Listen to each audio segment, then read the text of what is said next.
Good morning, ladies and gentlemen. As usual, we start our review of the past week and our expectations for next week with the fixed income markets in the United States.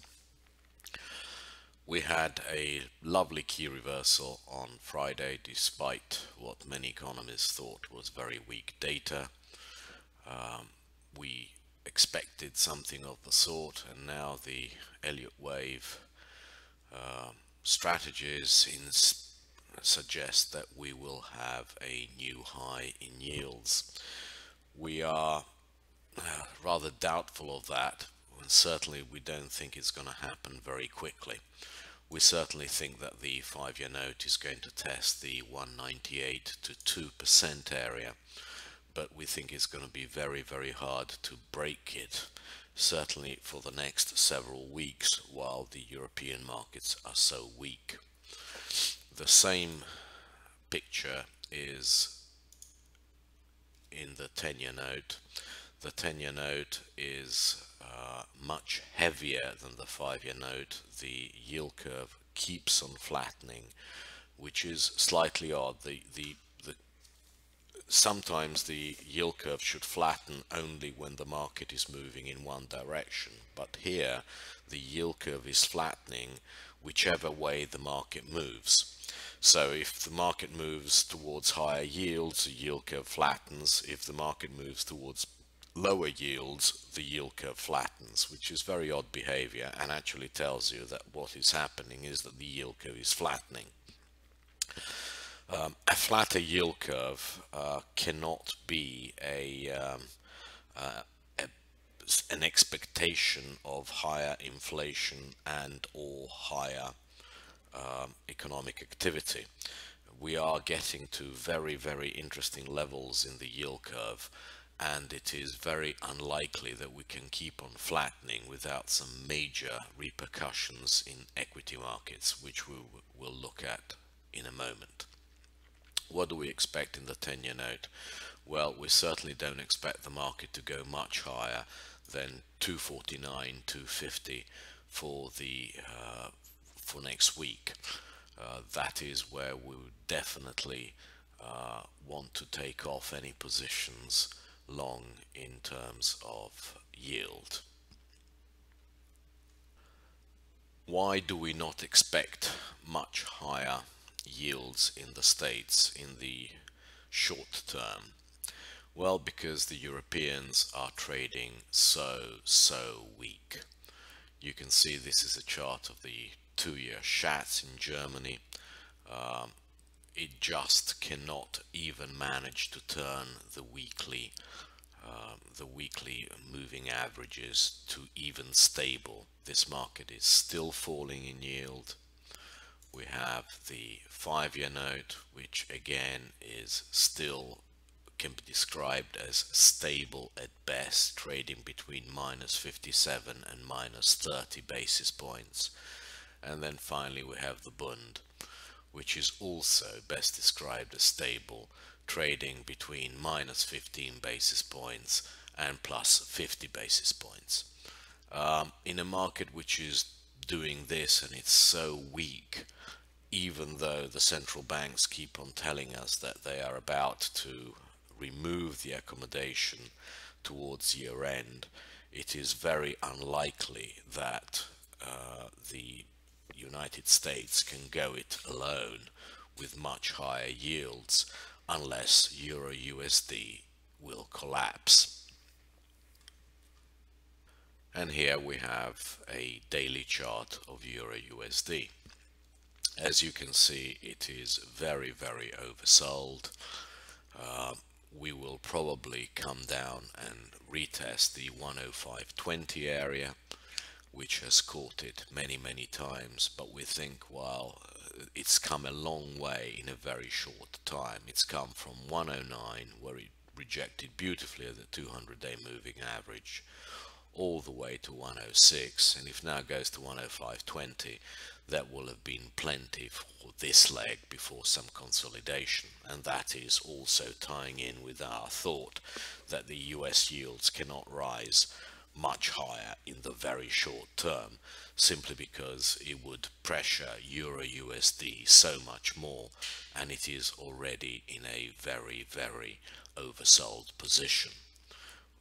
We certainly expect a test of 105.20 and then some sort of behavior like we had here, where it trades between 105.20 and 107 for some period of time before it decides on the next move, which will also depend on interest rate differentials.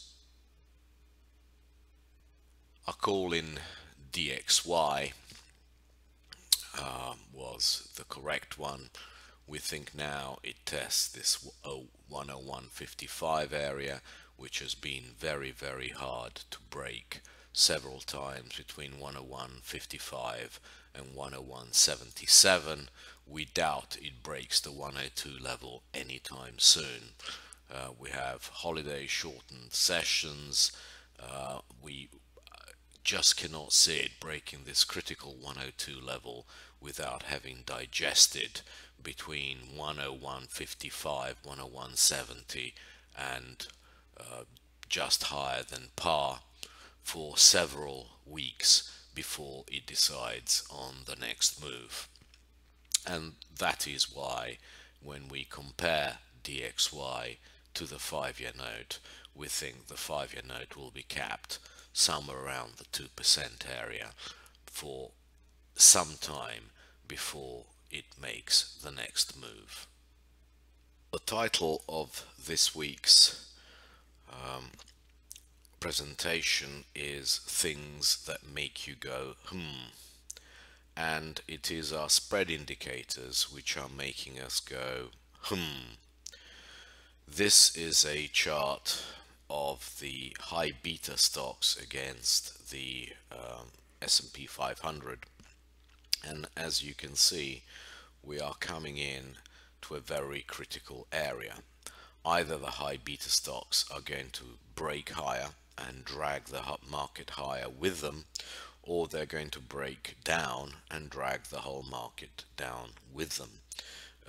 This situation is definitely coming to a head, and it's going to be decision time for Mr. Market in terms of equity valuations very soon. There are so many of these indicators which are telling us that things are at a critical junction that we have to start taking great care in our positioning and actually reduce it. SPY TLT, it has broken the 200-day moving average, and it is now potentially ready to break down, back down towards levels last seen in November of this year. That is another reason why we can't see TLT absolutely collapsing, simply because we think this spread is more likely to come down than to go up, and if it went up it would mean a huge move higher in SPY, which we think at the moment is unlikely. Then we have TLT XLF. The fact that TLT has been going down, or basically it finished the week where it started, and this spread could not move any lower, is to us an indication that XLF is potentially very weak, and it could easily break up higher again to these levels last seen in mid-November. The same thing can be seen in SPY IEF, which is the shorter time frame, the 7 to 10 year level. It is confirming TLT. We could have a cascade lower. I'm not saying we will, we're just saying we could. We are in a technical position to achieve it. The only chart which is still supportive of equities is HYG, which is junk, and TLT, which is the long end of the treasury curve. It has not broken to new lows. This level to us is critical, and we have an alarm set for it. If we were to break that level on the downside, we think we would go and retest this level of the 200-day moving average, and that is precisely where we were in mid-November last year. Many other spreads are giving us warning signs. This is our favorite indicator of bank profitability. We have the short end against 5-year notes, and as we can see, the spread has been coming down so much that it's opened a huge gap against the XLF valuations. You can see in the past the market has always reacted to movements in this spread with a few days in advance. We are now just about at levels which we were in October and November last year in this spread, while the XLF is much higher. XLF used to be at about 20, and now we are 23.5, so we're at 15% higher than we were. You can see how this opens up the possibility for a decent move down in XLF, at least down to filling these gaps which are around the 22.20 level. Well, that's a very large move which would have a very big impact on the equity market. There are so many other indicators which are not confirming the current trends. This is XLK, XLI. You would expect a market which is going higher to still have XLK as leader. Well, it doesn't look like it. This week it has come down as we thought it might. XLK is slowly giving up the ghost. That to us is not the sign of a market which can make rapid new highs. And finally, we have 5-year to 30-year. The yield curve is still very much in a flattening mode. This is as flat as it has been, well, ever. It is unlikely that it's showing us a market which is very afraid of inflation or very afraid of higher economic growth. Well, this kind of dichotomy cannot continue indefinitely. If now the market starts making new all-time flattening yield curve highs, and we're very close, this is just a couple of days market movement, that to us will indicate that the market is actually showing that there is an increased likelihood of recession coming at very soon. You can see how in November the market rejected the possibility of faster growth and is now continuing to project weaker growth over the medium term. This cannot continue. Either we see some rapid acceleration in yield curve steepening, or the likelihood of recession sometime over the course of the next 6 to 12 months is very much increased.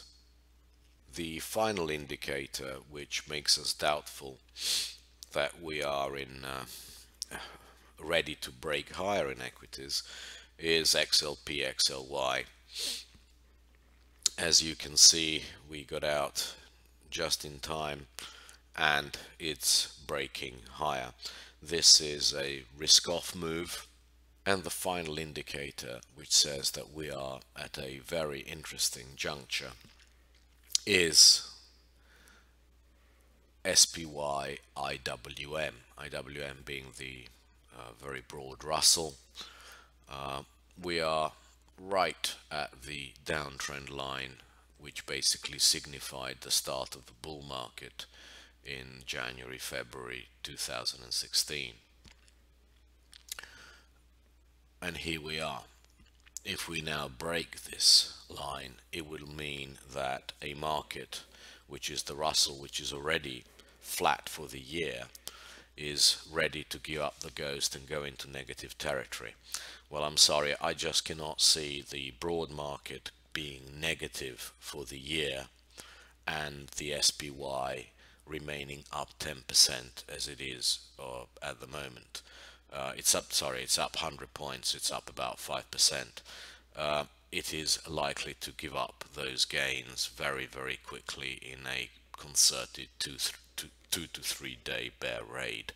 So we are very concerned by what these indicators are telling us, and that's why we think it is actually going to be wise for the next few weeks to lower the amount of exposure to the market. This is an hourly chart of INX, so it doesn't have all the spikes that happen during nighttime. And you can see it is hanging on very precariously to this support line, which only broke once in a panic and very quickly regained it. It is below the 200-day moving average, which is now acting as huge resistance. We just cannot break the 2361 to 5 area.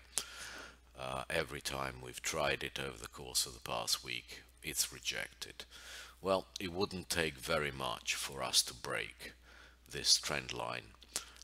It is 2348, so any move below 2348 starts breaking this trend line, starts breaking this huge consolidation pattern here, and will actually give us certainly a move to retest the 2320 area, but we think it might easily break it and take us all the way down to about here, about the 2280 area, and test that. We think it might be very, very quick, and that is what our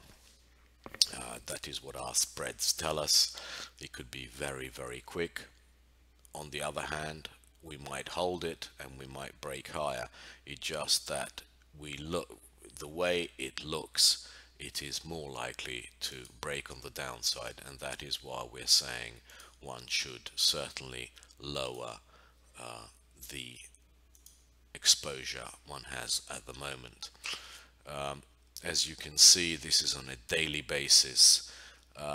We could quite easily in a single day come and test the 2325 area and then cascade over the course of 3 or 4 days back down to 2280 and come much closer to the levels that form a nice retracement before we make the next move higher. So we think there is heightened danger here, and we would prefer to have lower exposure and lower risk. Finally, a chart which scares the hell out of us, and that is XIV.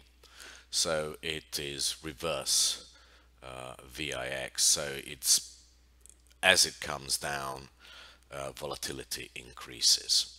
This is a daily chart and has held a wonderful channel all the way up since the election of Trump, basically. As you can see, the RSIs are making lower highs while the market has been making higher highs. It is now falling out of the channel. We think there is a very high likelihood that this market could retrace all the way back towards 60 or even lower, 57 or so, over the course of the next few weeks. And that would definitely be a sign that equities are about to give up a quick 2 or 3% certainly down to 2280 very, very quickly. And here we come for the biases for next week. As we have said, 5-year and 10-year notes unlikely to go much higher in yield, certainly because the bunds and the bobbles are so strong in terms of price action to the upside. Do not short these yet, and we will actually be looking to take profits in 5 and 10-year notes very close, 5-7 basis points from where they closed. We just don't think they have the legs at the moment to go much higher. Commodity is still doing absolutely nothing, so we can forget about that. ES, we certainly want to reduce exposure, although we're always looking for 2340, 2320 as the retracement. We now do not exclude the move down to 2280. Put spreads are still the safest way to play it. XLF to us is still the sector that is at risk, and we can only see 2280 if XLF moves down into the 22s. And puts in XIV are very interesting. I would suggest that you look at those very, very hard. It could be by far the most profitable position you can put on. NQ, we are neutral simply because we don't think that technology has much more in it. It is beginning to give up the ghost, as we saw against XLI. Therefore, we would not have too much exposure in NQ. We all know how NQ, when it corrects, it really corrects. We are not interested in being long NQ at this level.